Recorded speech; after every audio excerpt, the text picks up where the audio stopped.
Hey folks, welcome back. It's Shadowhawk here, and here I am talking about something that's really been pissing me off lately in the whole YouTube space is the rise of fanatical freaking zealot YouTubers like Girl Define, Ascension Presents, Paul Morgan, all these idiots who are trying to control and socially engineer people, who are literally taking very warped and really honestly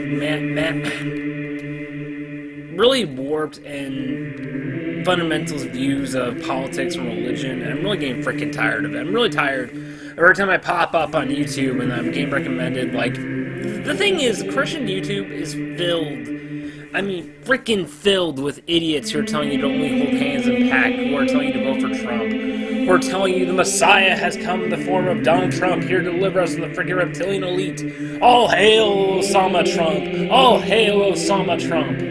Yeah, and there's people who literally say things like, oh no, the freaking vaccine is the mark of the beast and all that shit, and it's really pissing me off. The thing is, a lot of these YouTubers, there's very little room for, like, I'm not a Christian YouTuber, I'm not. I never will be, but this is something that has to be said.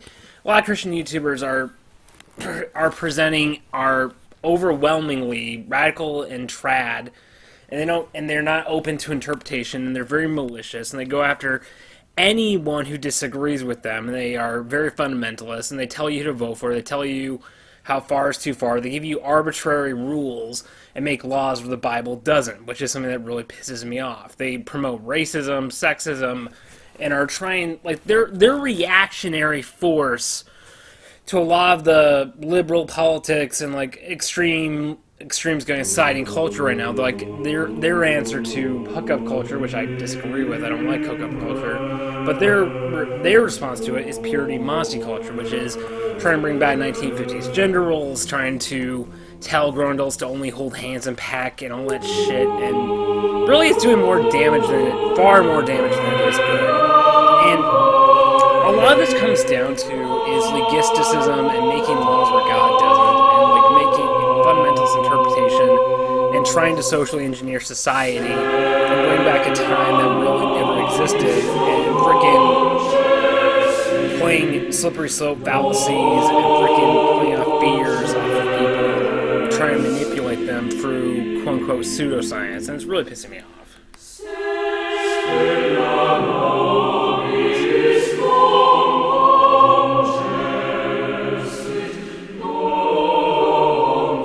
And a lot of it's because of a shifting and changing world full of a lot of chaos, hookup culture, and the advent of a lot of like unhealthy relationships and a lot of like unhealthy things going on in the world today.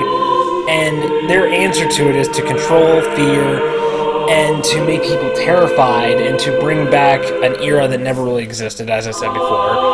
And they're trying to create like the perfect family, the perfect relationships.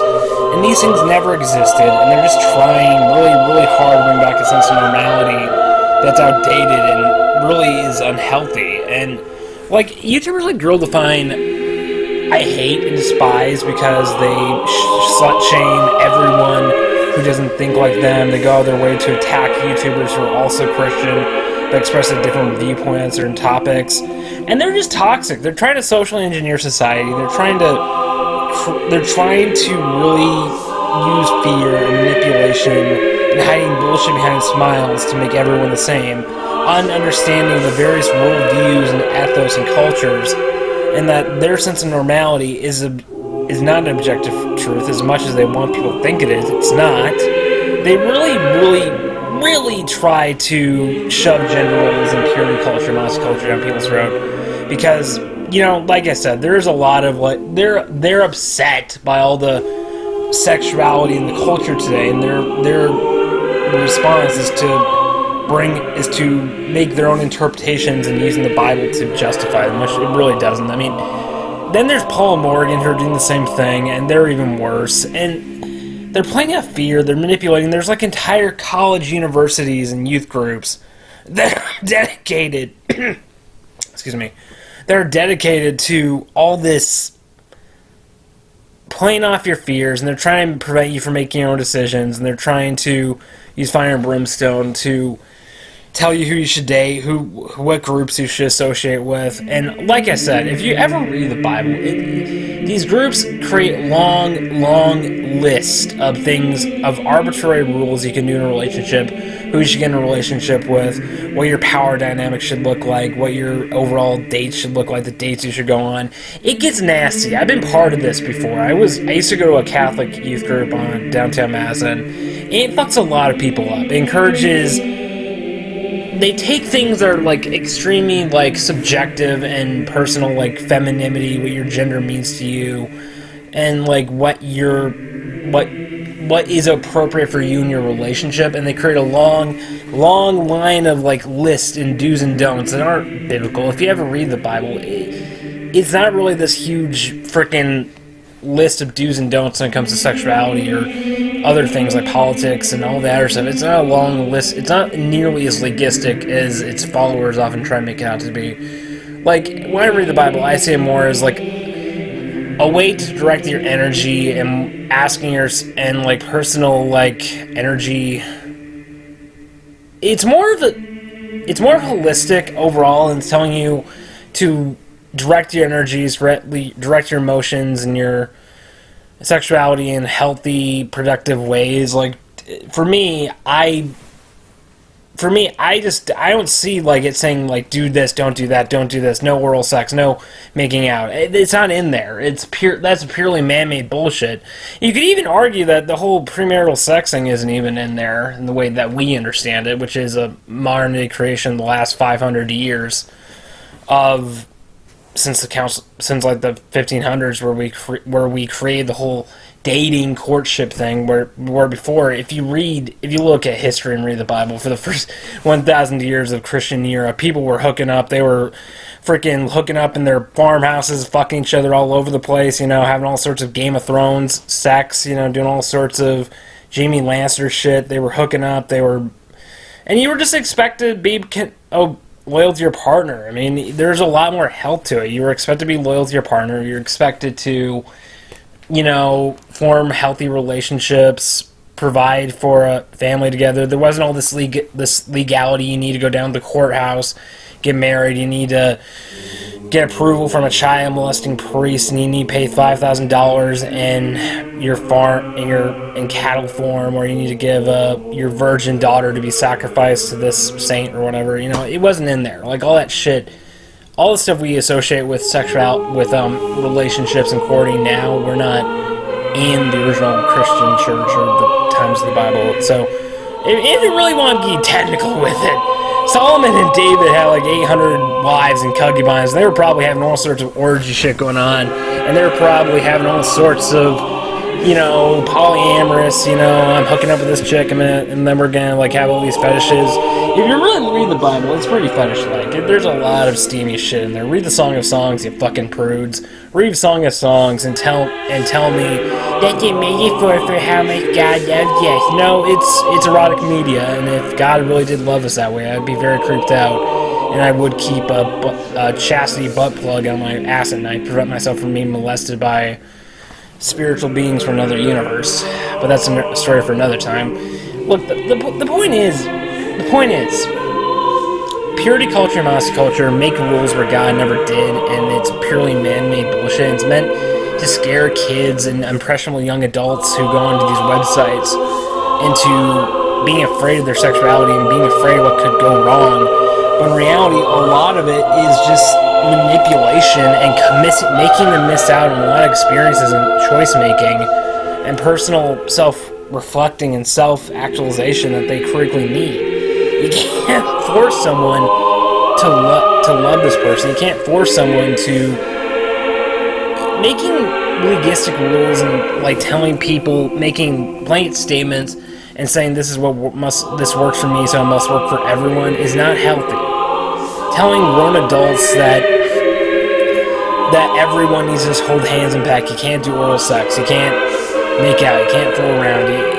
You can't have sex outside of your wedding. A lot of that is just, it's setting people up for failure. Like Joshua Harris in his I Kissed Goodbye books really screwed over a lot of people. This whole idea that you can only hold hands and peck, and like you can't have any personal time, you can't make critical decisions, you can't critically think about these issues in a way, is really causing a lot of damage, and it has caused a lot of divorces. People have rushed into relationships just for the sex, and they've wound up in marriages they can't sustain, and were never really, they just rushed into marriage for sex, and they wound up forming unhealthy relationships, abusive relationships, or they were asexual, or they never knew what they wanted sexually, and they never knew what their sexuality was like, because they never had a chance to experiment, and they had to figure it all out on their wedding night, or they had to figure it all out in a short amount of time before they had any experience deciding what works and what doesn't work. And this led to a lot of unhealthy libidos. It led to a lot of abusive relationships, and it's kind of a shithole that led to a lot of divorces. So in a lot of ways, all this purity bullshit has led to a lot of broken families. It's led to people forcing themselves to be straight. It's led to people forcing themselves to stay in broken relationships, and it's done a lot of bullshit harm to people.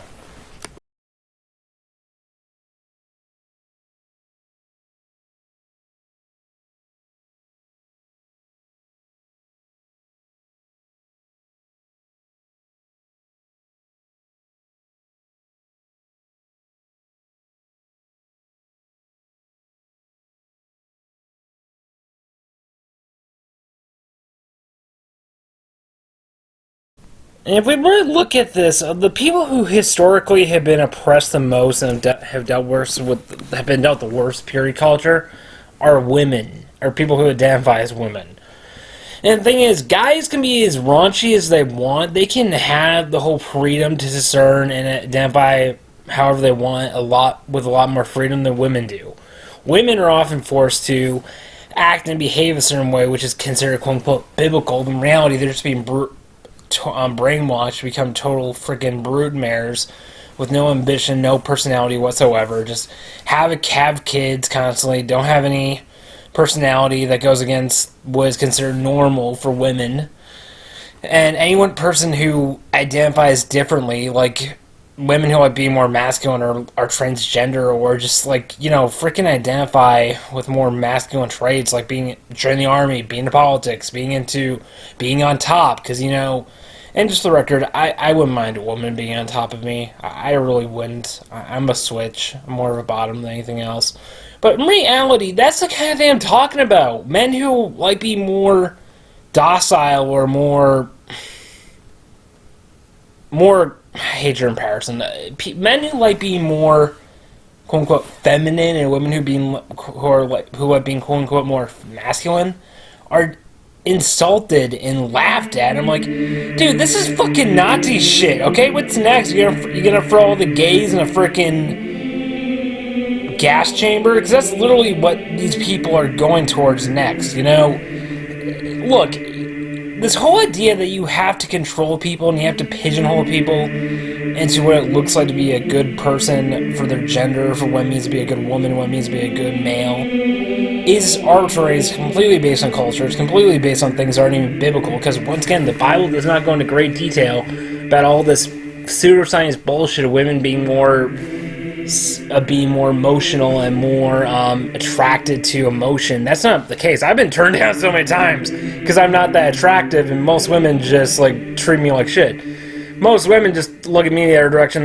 They think I've been told I'm one of the ugliest people they've ever seen. The thing is, I shouldn't say that, but the thing is, I'm joking with that, but the thing is, this whole idea that women are more emotional and men are more physical and more visual is very much a fallacy. Most women I have met in college are more visual than I am, and forcing women who want to join the military, forcing women who are more redneckish or more spontaneous and more outspoken, this whole idea that they have to be quiet and they have to be more submissive is not biblical. It's not found in the Bible. It's found more in like Western culture propagated by the Germans, the German Roman culture that Christianity was assimilated into, is really what it is. There's nothing in the Bible that says women can't have careers, have jobs, or identify however they want to identify. There's not really. Most of these identity politics things are not found in the Bible. They're found more in the culture that adopted the Bible and turned it into like their own thing. And I really hate Girl Define, Paul Morgan, whatever, for telling people this is what it looks like to be a good man or a good woman. This is what traits that are desirable in you based on your gender. You're reducing sexuality and personality to binary based on gender. And that's so fucking retarded, it makes me want to go get high on a freaking short bus and have sex with a bunch of Down syndrome kids. It's so retarded. It's like being high. It's like a freaking drug-induced orgy on a short bus, okay? That's really what we've come down to. The people... I had more in common... The people I dealt with at that youth group, they were more retarded than any special needs kid I ever met. At least the special needs kids have a reason for being so stupid. I mean, yeah, at least they had a reason for not understanding the concept of sex or understanding the concept of black or race. You know, there's a difference between choosing ignorance and being ignorant for medical reasons. There's a difference between being stupid because you can't help it and being stupid because you choose it. The people that choose it should frickin' have a double-edged like combat knife shoved up their ass, and they should be forced to really just. Here's the thing. I told this to a girl once at St. Paul's who told me that that people go to Freak Fest and go to freaking Halloween parties and sounds fairs are freaks. I'm like, well, honey, how about I get you drugged up on heroin and all sorts of drugs and leave you at a BDSM club on Halloween night? Then we'll see who the real freak is. But reality, forcing people and pigeonholing people into boxes based on their race and gender is not biblical, and it's really leading to a lot more hurt than it is good. And yes, there are people who fit into those boxes naturally. I'm not saying there aren't people who benefit from being There's nothing wrong with people who are like trad wives or trad men just because naturally that's who they are, that fit into those categories because they just naturally are that way. Nothing wrong with that. But forcing everyone into these little boxes and acting like everyone has to be a cookie cutter version of what it means to be a Christian is stupid. Like, God created everyone as a piece of art, okay? Every human being is a unique piece of art created by God in this unique, beautiful way. Every person is unique in their own story, their history. Everything about them is a work of art that makes them who they are. And to take that work of art and say, I don't like the way this looks and it doesn't appeal to me, so I'm going to try and make it look beautiful the way I define beauty, is heresy. You're saying, like, the way God made you isn't good enough for me, so I'm going to make you like me. That is not the message of God. And once again, I know point. And once again, I'm not an artist, but this is my opinion. The other issue I really see going into this is people are people. Everyone is who they were made to be, and forcing them to be a way that they're not is just wrong, in my opinion. And another issue I've seen with like these groups are like, look, me personally, I lay off sex for as long as I can and only have sex with someone I can see myself spending years and years of my life with and not the rest of my life with. I'm very demisexual and monogamous. And there's benefits that come with abstaining until you've met the right person you want to have a relationship like that with. There's a lot of things that go into that. They're healthy. I mean, there's a lot... Healthy monogamous relationships, when they're done right, are a very good thing. Not saying there's anything with polyamory. I mean, of course, there were biblical figures who are polyamorous. I'm not going to attack polyamorous people. It's not my way of doing things. We're not going to shame people or judge them because of it. But the thing is, for a lot of people, I choose to be monogamous and demisexual and just fool around with any girl I'm dating with at the time, like everything else under the sun. I choose to do that because, one, I don't want to risk having a kid outside of a stable family that I'm not ready to have. I don't want to risk having a kid before I'm ready to have one, and having a kid out of a stable relationship. I'm not saying I have a relationship I have to get to, has to have involve a kid, don't ever even have a kid. But, you know, there's logic that comes with these viewpoints. There's a lot... If more people were willing to take their time with relationships and willing to get to know the person and see if they're compatible in a lot of ways, there'd be a lot less heartbreak, there'd be a lot less STDs going around, and there'd be a lot less broken relationships. Take your time, experiment, see if you're compatible. Don't rush into don't turn every relationship in like you have to go in this relationship with the intent of marrying this person, or you have to be with this person, or it has to be like every relationship is different. And sometimes there's times where you just want a casual, loving relationship, and you just want to fool around, make out, play the bases, do second, third base. There's time. I think a lot of people were willing to have that mentality where take your time.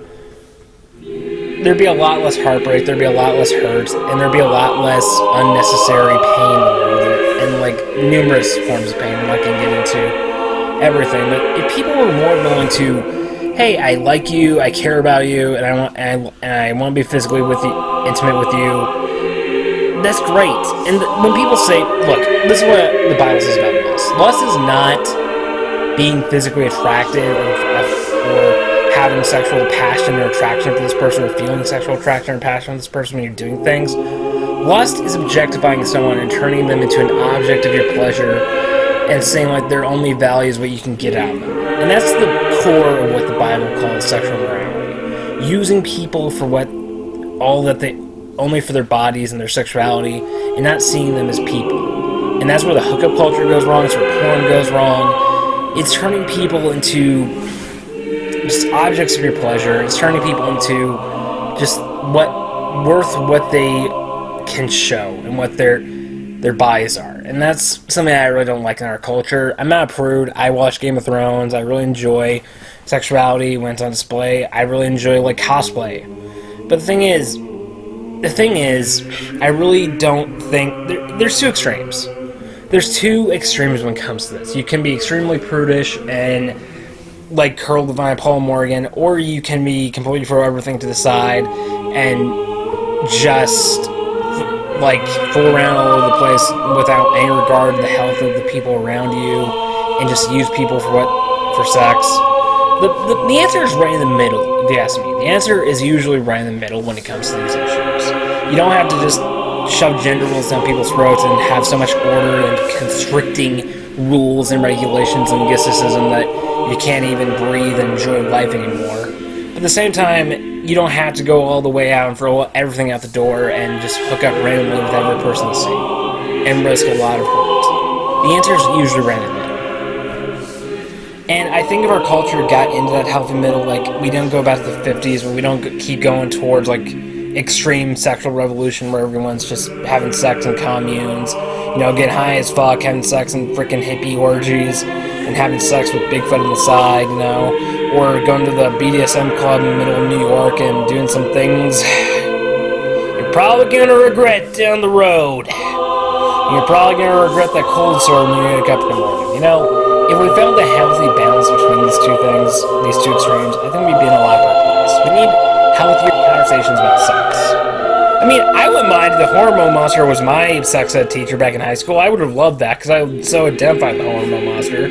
I think he's awesome. He's like my patron god. I love that guy. These are things to think about, folks. Things to think about. There has to be a lot more discerning and a lot more conscious thinking about relationships and sexuality than we give credit for. Because not thinking leads to two extremes. I hope you all have a nice time with your family. Hopefully, COVID ends pretty soon and we can go back to normal. I might be doing more but I might be doing more religious, spiritual, philosophical content on this new channel I'm working on YouTube. I really would appreciate if you guys give a check. Until next time, stay sane.